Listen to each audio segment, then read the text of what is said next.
ഇത് സെലിബ്രേറ്റ് ചെയ്യാൻ കഴിയുന്ന ഒരു വലിയ വിഭാഗം ഉണ്ടാകുന്നു. ഇത്രയും മോശം കണ്ടന്റ് ആണ് എന്ന് അറിഞ്ഞുകൊണ്ടും പറയുന്നത് പച്ച അശ്ലീലമാണ് എന്ന് മനസ്സിലാക്കിയിട്ടും അതിനെ ആഘോഷിക്കാൻ കഴിയുന്ന ഒരു വിഭാഗം ഉണ്ടാകുന്നു.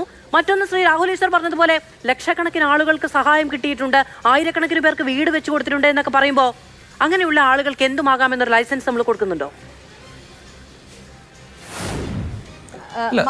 ഞാൻ ഒരു കാര്യം കൂടി ഒന്ന് ആഡ് ചെയ്തോട്ടെ. ചാരിറ്റിയുടെ കാര്യം പറഞ്ഞതുകൊണ്ട് ഞാൻ വരാം ശ്രീമതി വീണ. എന്തായാലും ശ്രീ പ്രമോദ് പുടുങ്കരയുടെ അവസരമല്ലേ, ഞാൻ വരാം, സമയമുണ്ടല്ലോ. ശ്രീ പ്രമോദ് പുടുങ്കര തുടരും.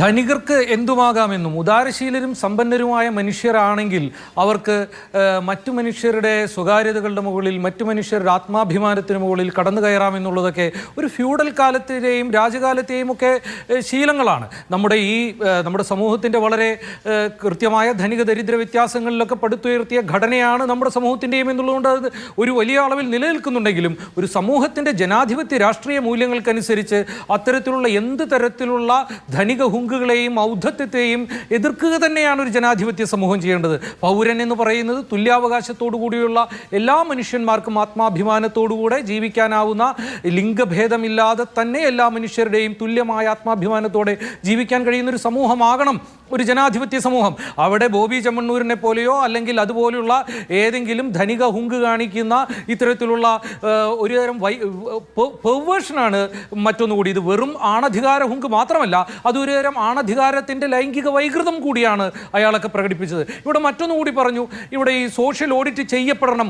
ഈ ബോബി ചെമ്മണ്ണൂർ എന്ന് വിളിക്കുന്ന ബോച്ചെ എന്നുള്ള വികൃത നാമത്തിൽ അറിയപ്പെടുന്ന ഈ കക്ഷിയെ അയാൾ എന്തൊക്കെ ചെറിയ തെറ്റൊക്കെ ചെയ്തു, അതിന് അയാൾ ജയിലിൽ കിടക്കണോ എന്നൊക്കെ ചോദിച്ചാൽ അതൊക്കെ അയാളുടെ വീട്ടുകാർക്കും അയാൾക്കുമുള്ള ആകുലതകളാണ്. നമുക്കൊന്നുമില്ല. അയാൾ നിയമം എന്താണോ പറയുന്നത് അതിനനുസരിച്ച് കുറ്റം ചെയ്തിട്ടുണ്ടെങ്കിൽ ജയിലിൽ കിടക്കണം. അങ്ങനെയൊക്കെയാണല്ലോ നാട്ടിലെ നിയമങ്ങൾ.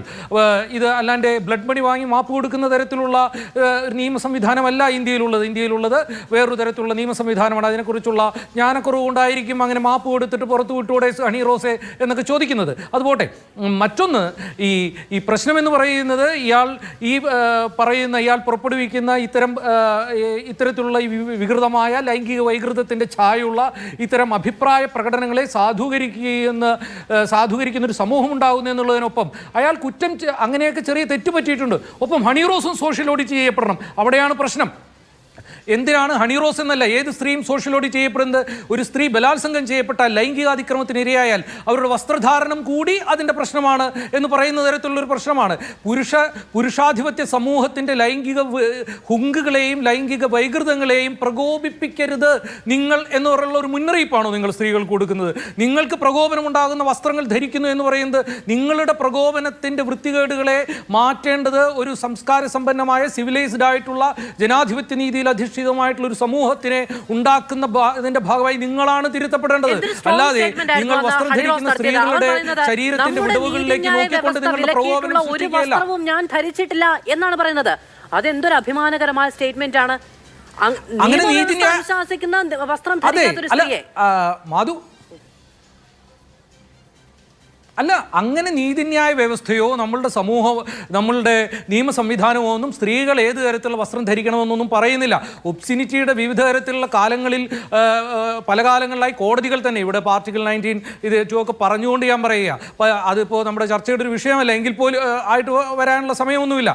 പല കാലങ്ങളിൽ ഇതിൻ്റെ ഈ ഒബ്സിനിറ്റി ടെസ്റ്റൊക്കെ അപ്ലൈ ചെയ്യുമ്പോൾ ഹിക്ലിംഗ് ടെസ്റ്റ് അത് 19ാം നൂറ്റാണ്ടിൽ US കോടതിയിൽ ഉണ്ടായതാണ്. പിന്നെ മില്ലർ ടെസ്റ്റ് അതൊരു 3 പ്രോങ് ആയിട്ടുള്ള മാനദണ്ഡങ്ങൾ വെച്ചിട്ടുള്ളതാണ്. അതിനുശേഷം റോത്ത് ടെസ്റ്റ് അതാണ്.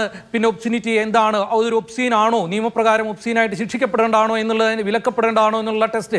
ഇതിലൊക്കെ വന്ന് അവസാനം ഇന്ത്യയിലെ സുപ്രീം കോടതികൾ വിവിധ കേസുകൾ കൈകാര്യം ചെയ്യുമ്പോൾ അവിക് സർക്കാർ കേസിലടക്കം ഏറ്റവും പുതിയ മറ്റ് കേസുകളിലടക്കം പറയുന്ന ഒരു കമ്മ്യൂണിറ്റി സ്റ്റാൻഡേർഡിൻ്റെ കേസ്, കമ്മ്യൂണിറ്റി സ്റ്റാൻഡേർഡാണ് പലപ്പോഴും ഉപയോഗിക്കാറ്. ഈ കമ്മ്യൂണിറ്റി സ്റ്റാൻഡേർഡിനെ കോടതിയും മറ്റ് അതിനെ കുറിച്ച് ചർച്ച ചെയ്യുന്നവരും എല്ലാം എത്തുന്നത് എന്താ, കമ്മ്യൂണിറ്റി സ്റ്റാൻഡേർഡ് എന്ന് പറയുന്ന ഒരു സ്റ്റാറ്റിക് സാധനമല്ല.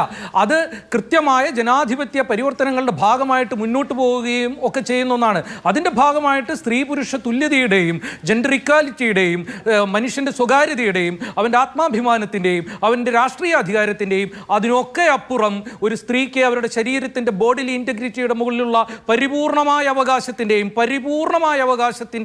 ഭാഗമായിട്ട് മാത്രമേ നമുക്കിതിനെ കാണാൻ കഴിയൂ. അല്ലാതെ ഇപ്പോൾ പറഞ്ഞല്ലോ നമ്മുടെ സംസ്കാരം എന്നൊക്കെ, സംസ്കാരത്തിന് വിരുദ്ധമായാണ് വസ്ത്രം ധരിക്കുന്നത് അല്ലെങ്കിൽ മാന്യതയെ കഴിയുകയില്ല എന്നൊക്കെ. നിങ്ങൾ ഈ പറയുന്ന ആർഷഭാരത സംസ്കാരത്തിൽ മരവുരിയും മറ്റേ മുലക്കച്ചിയും ഒക്കെ കെട്ടി നിങ്ങൾ വരച്ചു വയ്ക്കുന്ന സീതയും മറ്റുള്ള ആളുകളും ഒക്കെ നിങ്ങൾ വരച്ചു വയ്ക്കുമ്പോൾ അവരെയൊക്കെ നിങ്ങൾ എന്താ, അവരെയൊക്കെ ലൂയിഡ് കമൻസുമായിട്ടാണോ ഈ ഭക്തന്മാരിപ്പോൾ കൈകാര്യം ചെയ്യുക?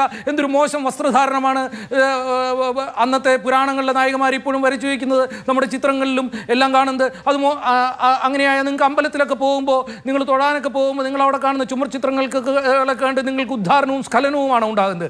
വെറും വൃത്തികേട് പറയുന്നതിന് വേണ്ടിയിട്ട് നിങ്ങളുടെ ആണധികാരത്തിൻ്റെ കീഴിലുള്ള സെക്കൻഡറി പൗരന്മാരാണ്, രണ്ടാം കിട പൗരന്മാരാണ് സ്ത്രീകൾ എന്നുള്ള കൃത്യമായ, ഇവിടെ തന്നെ പറഞ്ഞ താനൊരു മെയിൽ ഷോവനിസ്റ്റ് ആണ് എന്നൊന്നും പറയുന്നതിൽ യാതൊരു മടിയോ ലജ്ജയോ ഇല്ലാത്ത തരത്തിൽ സ്ത്രീകളെ വെറും രണ്ടാം കിട മനുഷ്യജീവികളും തങ്ങൾക്ക് കീഴിലുള്ള മനുഷ്യരുമായിട്ട് കാണുന്ന അത്തരത്തിലുള്ള തീർത്തും ജനാധിപത്യ വിരുദ്ധമായിട്ടുള്ള പുരുഷാധികാര ഹുങ്കിൻ്റെ പ്രശ്നം കൂടിയാണ് നമ്മളിവിടെ കാണുന്നത്.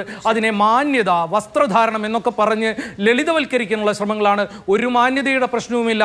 എൻ്റെ മാന്യത എന്താണെന്നുള്ളതും എൻ്റെ സംസ്കാര സമ്പന്നമായ ജീവിതം എന്താണെന്നുള്ളതും എൻ്റെ ശരീരത്തിൻ്റെ ഏതൊക്കെ ഭാഗങ്ങൾ കാണിക്കണമെന്നുള്ളതും വളരെ കൃത്യമായി നിശ്ചയിക്കാനും അതിനനുസരിച്ച് പെരുമാറാനുമുള്ള എല്ലാ അവകാശവുമുള്ള ഒരു മനുഷ്യജീവിയുടെ പേരാണ് സ്ത്രീ എന്ന് പറയുന്നത്. അത് പുരുഷൻ നിശ്ചയിക്കുന്നതല്ല ഒരു സ്ത്രീയുടെ വസ്ത്രധാരണം, അവർ നിശ്ചയിക്കുന്നതാണ്. പുരുഷൻ ശരി.